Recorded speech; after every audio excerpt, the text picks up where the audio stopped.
naman, hapon na tayo dito sa lamay ni Temo. At andito ang Mami Shark. Puyat pa din ang Mami Shark. Si Mami Shark ay magluluto ng pinangat na tulingan. At ang Daddy Shark ay nandito pa rin. Bawal makita ang ating at tayo ay nalilimited. Ayan, di ba? Tumatagal ang Daddy Shark. At syempre, andito na din ang Mama Sang nakatulog na yan, nakapag-charge na. Hindi ko inabuto sa distresa. Nagpatid ako kayo. Ha? Nagpatid ako kayo, ma. Oh. Hindi kita nakita. Malubong? Isa lang daw. Ano bibilihin? Bakit? Bago lang na. Ayan po, nagsisigarilyo na po si Nanay Lita. Ay, hindi pa. Bakit kulang na dos? Mahal na yun. Puro ko lang binili. Hoy! Hoy! Nakunan. Right, meron tayong mga nagsusugal diyan, nagtotongits. Alam niyo naman sa lamay, dito sa atin, sa amin, ganyan yan. Kapag naglalamay, nagbabara-baraha. No, right? Ako pwede magganyan. Bara-bara. Bakit ka magbabaraha? Ikaw talaga puro kasugal, no? Hindi. Ibaga, pwede akong humako na.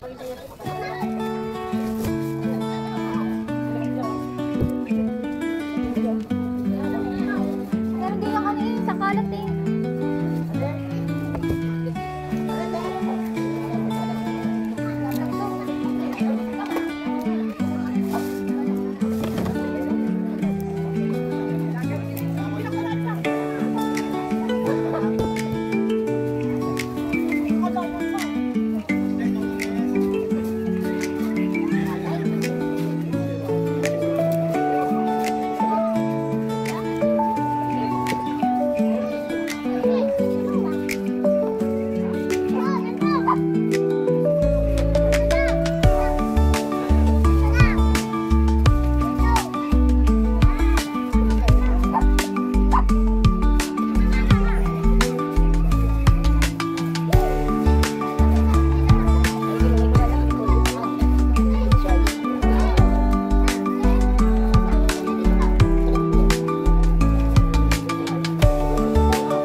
Alright guys, so yan. At magluluto ng Mommy Shark. Bakit wala ang 0.5? Magluluto ngayon ng pangmerienda ang Mommy Shark ng pansit na malalaki. So yun nga yung ginayat nating gulay kanina. Nagigisa lang ng manok. Pampalasa.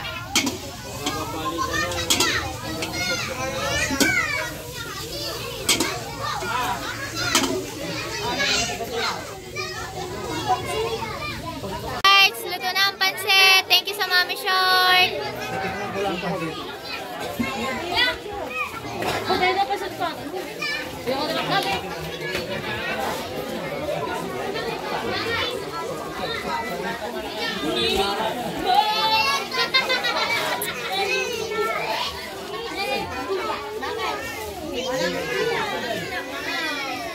Saan Papa Janine? Saan ang Papa? Anong gagawin? Anong gagawin? Papa! Yun ang Papa! Ayun! Ayun ang Papa! Papa!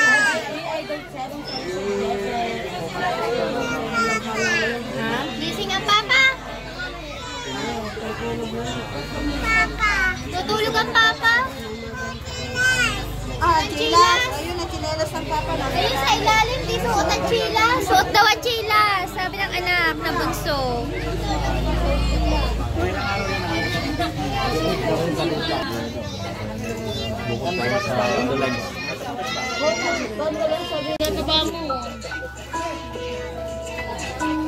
Kawawa naman. Wala nga, hindi na nga papa, wala na. Matulog kita tayo.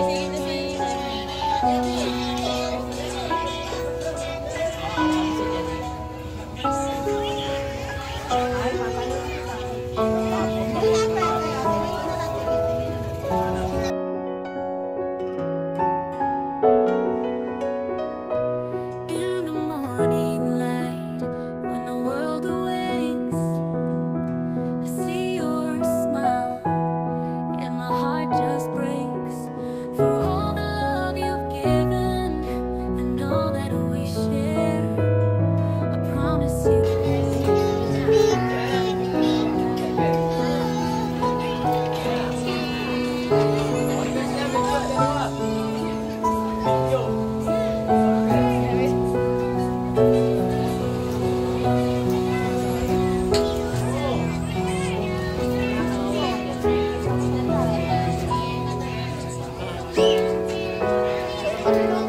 Tada Papa, Janine! Janine! Janine! Papa?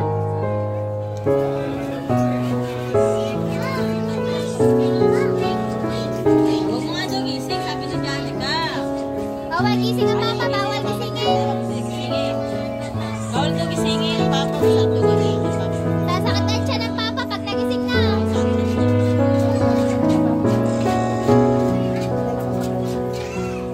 Ano masakit sa Papa?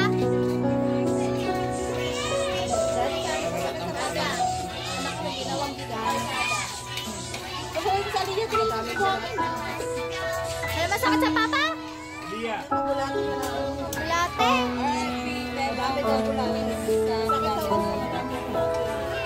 Alam niya daw, kita naman yan. Marunong na siya daw.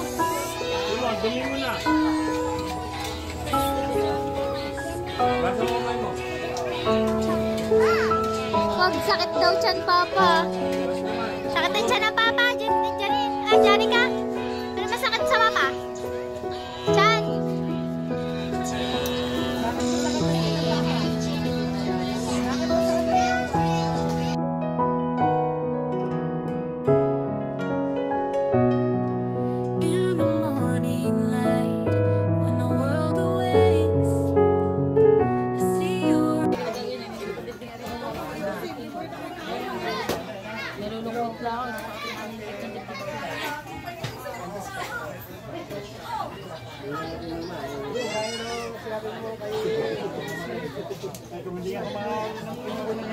Tapos yung, di ba, pinasok mo na siya sa anong hapon?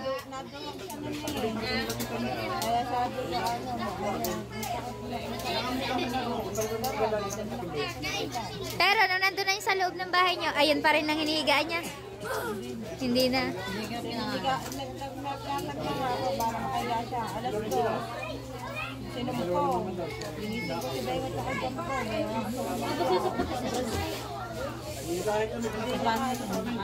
Tapos lang sabay ang kasi.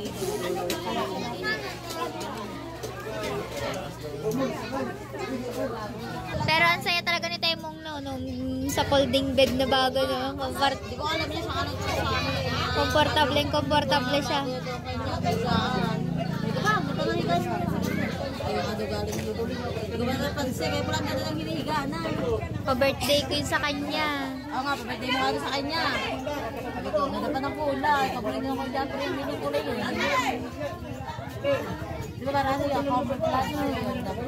May camouflage na. Oh, gagawa na po si Luningning ng ng inilalagay sa pinakaibabaw ng kabaong bayon. Mga pangalan ng mga alaala ng mga naiwan ni Temong. Sa ganang lugar lang may natutuwa na kung sa mga banana wala. Si Luningning po talaga sekretary namin dito sa aming lugar. Kaya po siya yung inintay namin magsulat niyan. Kaya lang, matuto ka din magtipid dahil konti lang yung nabili nila. Tsaka nung kindel. Tsaka nung kindel. Hindi, ano lang yan. Ito lang hindi ko bigay.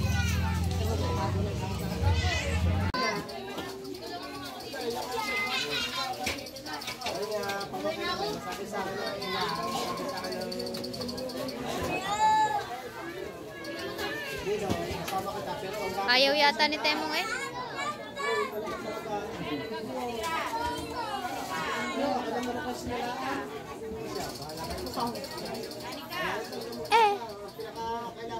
Kanina pa ako kaya pala sabi ko kanina pa ako nakatingin.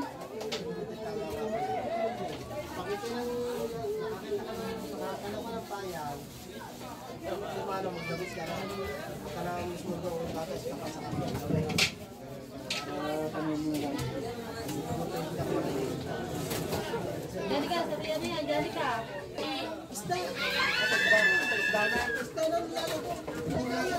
Ako, ibababa mo naman. Yan.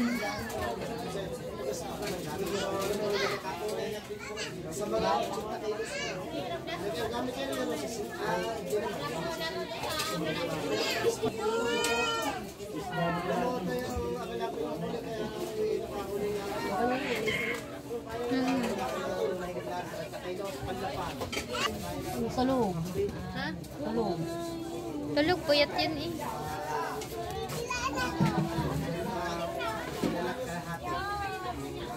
Nag-break mo na na eh.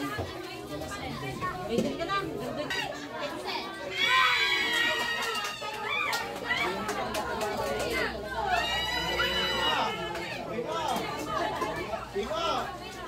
Ikaw ka na masuba siya sa mga photo na yun. Hindi ka natabanag na. Dahil hindi mo na pagka tayo pauwi pag inabot ang maga. Hindi ba kasi yun na?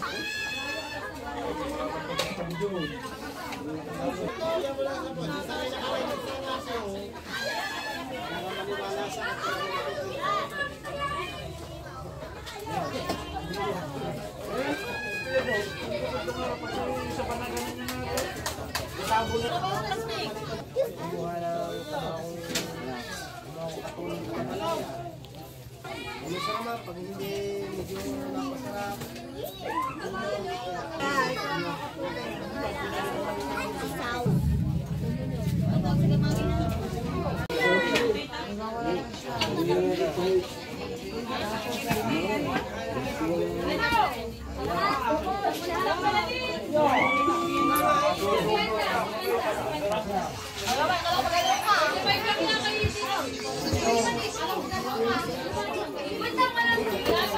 Alright, mga kaniknek. So, dito ko na po muna tatapusin ang aking vlog. Pero bago ko yung tapusin, ay gusto ko po muna ipaintindi sa mga nanonood na walang ginawa kundi mag-comment ng hindi maganda,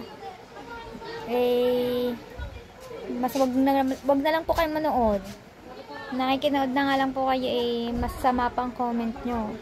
Baka po pag nalaman nyo yung dahilan kaya binablog ko to ay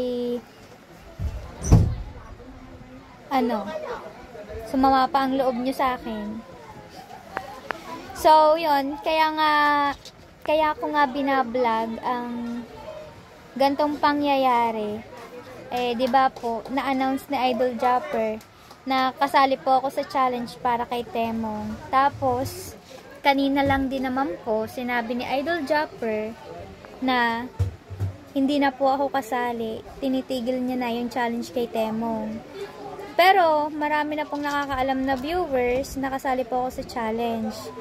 At ang purpose po ng pagbablog ko na kasama si Temong sa mga vlog ko ay yung kikitain po ng mga vlog kong yon ay mapapapunta po yon sa maiiwan ni Temong. Kung magkano man nang kitain niya, kung $100, $200, ay ibibigay ko po yon sa kanila. Dahil hindi nga po makapag-vlog ang asawa at hindi naman po talaga yung nagbablog, ako na lang po yung gumawa ng paraan para kahit papano ma-update yung mga ibang sumusuporta at nagmamahal kay Temong, kaya ako na po yung nag-vlog. Ito naman po, ang pagbablog kong to ay alam po ng asawa at binigyan po nila ako ng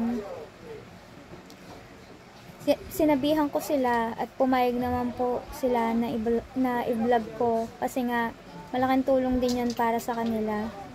Kaya uulitin ko po sa hindi po nakakaalam, ang vlog po nito nakasama si Temong, ang kikitain po nito ay mapapapunta po sa pamilya ni Temong. Yun po ang dahilan ng pagbablog ko. Sana maunawaan nyo po, hindi ko po ito ginagawa ng content. Ito lang po ina-update ko sa mga taong nagmamahal at nakakaalala kay Temong na humihingi sila ng update.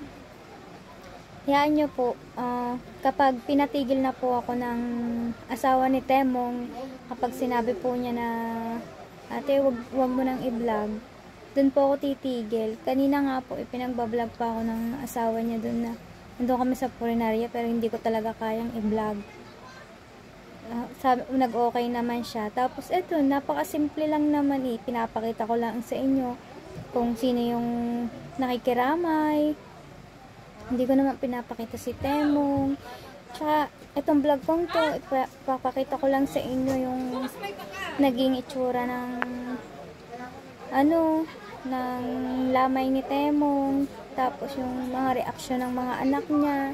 Ganun lang naman po. Ang gusto ko lang po ay mabigyan po ng update yung mga nagmamahal kay Temong. Pero sa ngayon po, wala po akong pakialam sa mga sinasabi niyong pambabash dyan na ginagawa ko pong content to.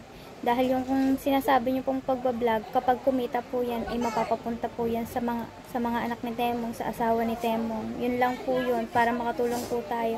Oo nga po, wala po akong financial na tinutulong kay Temong. Pero, kahit dito man lang, ay nakakatulong ako sa kanya, di ba po? Kasi yung kikitain ito, mapapapunta po sa kanila Yan. Kung hindi po magandang i-comment nyo, huwag na lang po kayong manood.